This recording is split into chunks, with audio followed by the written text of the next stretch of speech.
नमस्कार।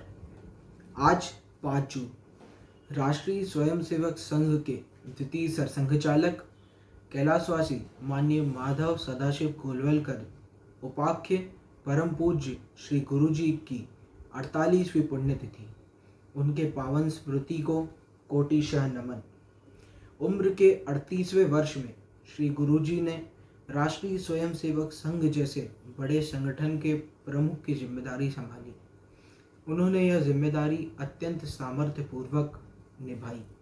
एक दो नहीं, संपूर्ण 33 वर्ष, स्वतः के मृत्यु पर्यंत। परम पूज्य डॉक्टर केशव बलिराम हेडगेवार जी द्वारा रोपे संघ रूपी छोटे से पौधे का वृक्ष में रूपांतरण कर संघ के विचार और सिद्धांत संपूर्ण भारत में फैलाने का अत्यंत कठिन कार्य परम पूज्य श्री गुरु जी ने किया। नागपुर और विदर्भ प्रांत तक सीमित संघ को श्री गुरुजी ने अखिल भारतीयत्व प्रदान किया। उनका सीधा साधा व्यक्तित्व संघ के स्वयंसेवक उनके साथ साथ सामान्य लोगों को भी भा जाता था। परम पूज्य श्री गुरुजी वात्सल्य काल से ही कुशाग्र एवं एकाग्र बुद्धि के थे। उनकी स्मरण शक्ति अद्भुत थी। उनकी स्मरण शक्ति की कई यादें स्वयंसेवक बताते हैं। उनमें से ही कुछ यादें मैं यहाँ आपको बताना चाहता हूँ। एक बार जब किसी से मिल लेते थे, जब उनसे परिचय हो जाता था, तो गुरुजी कभी उसे नहीं भूलते थे। बरसों के बाद मिलने पर भी उसे ठीक नाम लेकर पुकारते थे। इस प्रकार के स्वानुभाव हजारों लोगों ने बताए हैं। एक कार्यकर्ता के घर गुरुजी का 2 दिन निवास रहा। घर के लोगों की पूछताछ करना, बच्चों से परिचय कर लेना उनका सहज स्वभाव था। वहाँ भी वैसा ही हुआ। 3 वर्ष बाद गुरुजी उस रास्ते रेल से जाने वाले थे। अतः वहाँ के अनेक कार्यकर्तागण गुरुजी से मिलने स्टेशन पहुँचे। उस कार्यकर्ता को देखते ही गुरुजी ने पूछा, क्यों, शांतु को क्यों नहीं लाए? कार्यकर्ता महोदय अवाक रह गए। वे सोचने लगे। 3 वर्ष बीत गए। उसके बाद गुरुजी न मालूम कितने शहरों में गए होंगे, कितने कार्यकर्ताओं के घर ठहरे होंगे, हजारों लोगों से मिले होंगे, हजारों स्वयंसेवकों से परिचय प्राप्त किया होगा। मेरा पुत्र कोई बड़ा कार्यकर्ता तो है नहीं, केवल एक शिशु है, फिर भी इतना ध्यान में रखते हैं। इस प्रकार के विचारों से वह भाव गदगद हो गए। ऐसे हजारों उदाहरण दिए जा सकते हैं। एक बार एक बैठक में सभी का परिचय हुआ। एक नवयुवक स्वयंसेवक खड़ा हुआ। उसने अपना परिचय दिया।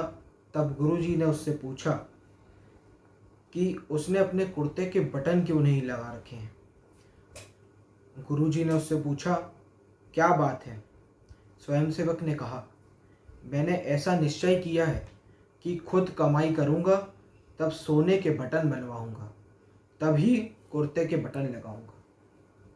5 वर्ष बीत गए। एक दूसरे ही नगर में वह स्वयंसेवक बैठक में उपस्थित हुआ। जब उसने अपना नाम बताया, तब तत्काल गुरुजी ने कहा, दिखता है सोने के बटन बनवा लिए हैं। वल्याय मनोरमा पत्रिका के संपादक के.पी. पेशात्री फरवरी 1948 में दिल्ली पहुंचे। गुरुजी उस समय सिवनी कारागार में थे। पेशात्री जी का न पूर्व परिचय था और न ही संघ के स्वयंसेवक थे। पत्रकार के नाते गुरुजी से मिलना चाहते थे, अतः सिवनी पहुंचे। परंतु अधिकारियों की अनुमति न मिलने के कारण वह गुरुजी से नहीं मिल पाए। कारागार के अधिकारियों से उन्होंने एक प्रार्थना की, मैं उनसे मिलने आया था, इतना आप उन्हें बता दें। तदनुसार कारागार प्रमुख ने गुरुजी को सूचित कर दिया कि पेशाद्री नाम के व्यक्ति आपसे मिलने आए थे। सन 1965 में गुरुजी पालघाट गए थे। तब पेशाद्री महोदय गुरुजी से मिलने वहाँ पहुँचे।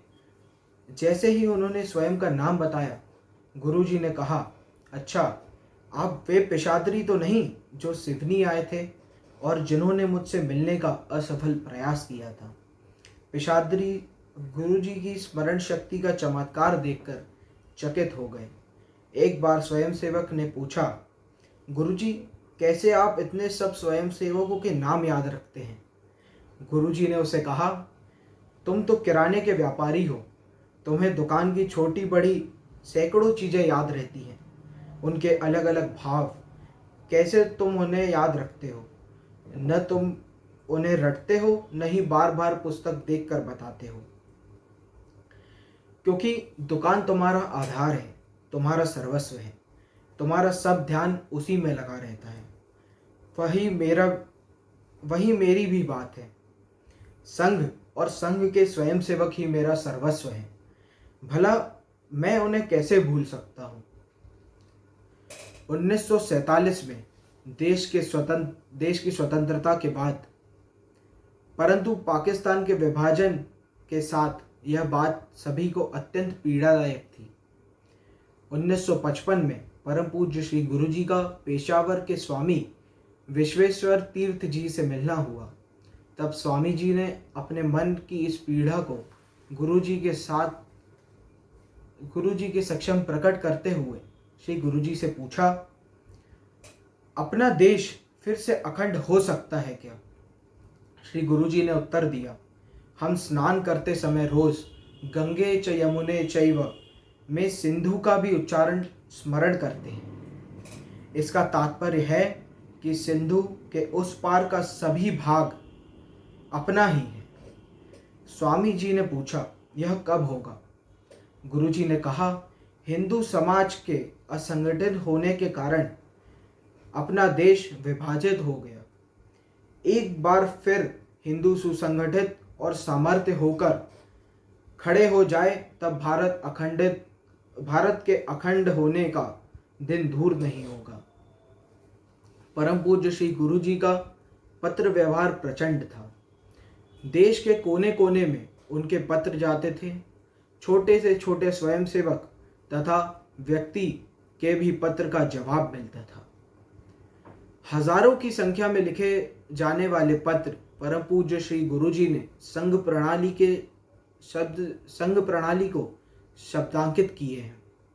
हिंदुत्व, राष्ट्रवाद, संस्कृति, मानवता, सद्विचार, राष्ट्र कार्य खड़ा करने का आह्वान, तत्कालीन घटनाओं के पश्चात राष्ट्र चैतन्य के प्रवाह, ऐसे अनेकों विषयों का उसमें समावेश रहता था।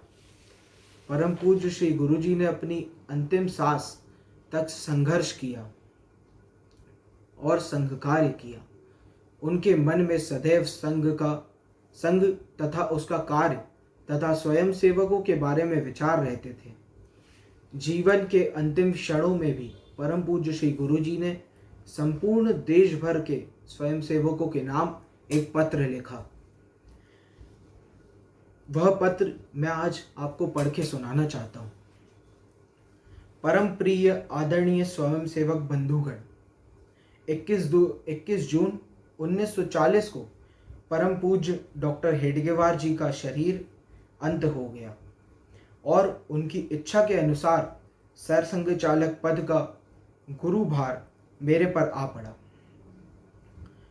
मैं तो कुछ भी नहीं जानता था, तो भी सब पुराने कार्यकर्ताओं ने बड़े प्रेम से सहकार्य किया, मार्गदर्शन किया और इतने दीर्घ काल तक, लगभग 33 वर्ष तक मैं इस भार को वहन करता आया। अब भगवान की इच्छा दिखती है कि दूसरे योग्य व्यक्ति को यह दायित्व देकर कार्य अधिक अच्छी प्रकार और अधिक द्रुत गति से पूर्णता की ओर बढ़ावे, और अब यह योजना हो रही है। इस दीर्घ काल में मेरे स्वभाव वैचित्र्य के कारण या अन्याय न्यूनताओं के दोषों के कारण अपने अनेक कार्यकर्ताओं को मानसिक दुख हुआ होगा। मैंने सबसे करबद्ध क्षमा याचना करता हूँ। अंत में श्री संत तुकाराम जी का वचन उद्धृत कर रहा हूँ, जिससे सब भाव समझ में आ सकेंगे। शेवटची विनवणी संत जनी परिसावी, विसर तो न पडावा बाजा देवा तुम्हासी। आता कार बोलो काई, अवघे पाई विदित, तुका म्हणे पडतो पाया, करा छाया कृपेची। हिंदी अनुवाद। अंतिम ये प्रार्थना संत जन सुनो सभी, विस्मरण न हो मेरा आपको प्रभो कभी। अधिक और क्या कहूँ विदित सभी श्री चरण को, तो का कहे पैर पड़ूं, करे कृपा की चाह को। माँ स गोलवलकर।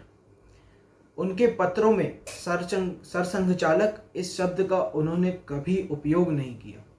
वे हमेशा माँ स गोलवलकर ऐसे ही अपना नाम लिखा करते थे। परम पूज्य श्री गुरु जी का जीवन अत्यंत विराट, धीर गंभीर, प्रखर, निर्मल तथा ममतामयी था। आज की पीढ़ी के हम सभी लोगों को उनके चरित्र को पढ़कर उन सद्गुणों को अपने जीवन में उतारने का प्रयत्न करना चाहिए। तभी राष्ट्रीय स्वयंसेवक संघ का राष्ट्रीय चारित्र गढ़ने का कार्य सफल होगा। राष्ट्रीय स्वयंसेवक संघ के शताब्दी काल में यह कार्य ही परम पूज्य श्री गुरु जी के प्रति सच्ची श्रद्धांजलि होगी। भारत माता की जय। वंदे मातरम। आशुतोष गोडबोले, अखिल भारतीय विद्यार्थी परिषद, जबलपुर महानगर।